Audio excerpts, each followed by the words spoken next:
Did you know that one of the most iconic American sports cars once ruled the racetrack? Meet the legendary Corvette Sting Ray.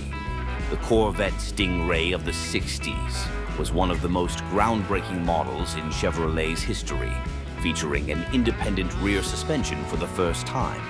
Its radical design included a distinctive split rear window on early models, making it one of the most recognizable Corvettes ever produced. Streamlined blisters over the wheels, a sleek tapered front end, and hidden headlamps gave it an aggressive, futuristic look.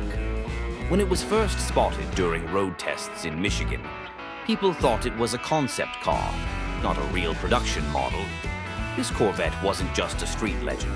It dominated the tracks, competing in legendary races like the 24 Hours of Le Mans. Its sleek and aggressive design made it stand out, with both coupe and convertible options available. Under the hood, it packed serious power, with various V8 engines delivering high performance and thrilling speed. Many race-spec Corvettes from this era sported sponsor decals like Goodyear, showcasing their professional racing pedigree. Some of the greatest drivers of the era took the wheel of these legendary machines, pushing them to their limits on the track. The Corvette Sting Ray of the 60s wasn't just a car, it was a statement of speed, power, and American muscle.